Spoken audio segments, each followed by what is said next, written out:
We're going to cover a lot. You're going to learn a lot, and it's going to be pretty powerful. That, guys, the undisputed leader of the Venezuelan opposition. She is literally doing this interview in hiding because the Maduro regime is trying to put her in prison or even worse. Maria, Corina, Machaco, thank you so much for joining us. I really appreciate it. Thank you very much. It's a pleasure. This is pretty historic. This is certainly the first time I've interviewed someone actually in hiding because the Maduro regime wants you in prison because your party beat him in the polls. Frankly, so badly, I've never seen it, right? I'm used to seeing elections that are one half a point here, half a point there, an absolute drubbing. They did everything they could to stop you. You still won. Strangely enough, almost no one reports about that in the United States, I imagine because they're on the same side of the dictatorial regimes.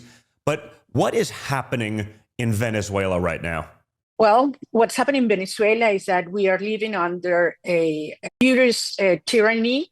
Venezuela has been hijacked by a gang that is connected to drug cartels and to the enemies of the United States, such as Iran, Hezbollah, Hamas, China, and so on.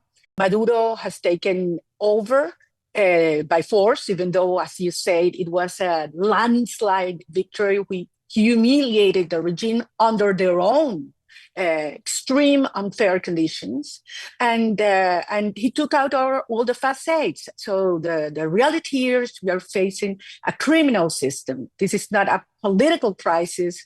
This has to be addressed as a law enforcement dynamic. But we have a huge opportunity to transform Venezuela in front of us because the regime is weaker than ever done. Yeah, it seems like it. You know, I always say for us here in America, obviously what you've gone through is an even more extreme version. But, you know, you were on a no-fly list. They did that to Tulsi Gabbard, who's now in the cabinet. Obviously, the lawfare, they've done that to myself, my father, my family, and so many Americans for so long. It got so ridiculous that it seems, you know, finally the American people understood what was happening. They were able to see through the propaganda that I'm sure was done through, you know, regime media, which I think is frankly quite similar here in America. And eventually the people were able to take over. What do you think can happen in Venezuela? Is that control slipping? The people are obviously understanding it based on the vote tallies, but when they don't get what they clearly voted for, how long can the regime hang on for?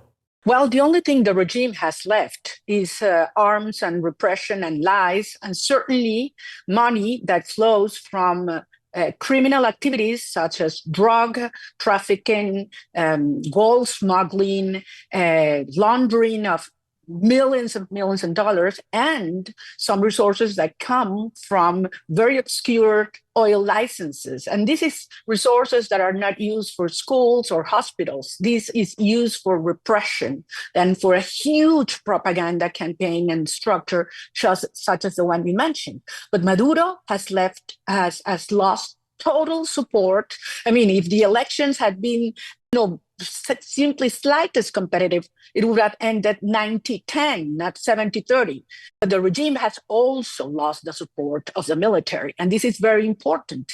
They lost in every single polling station where the military voted. And we were able to get and collect the tally sheets and prove our victory because we had the support of the military.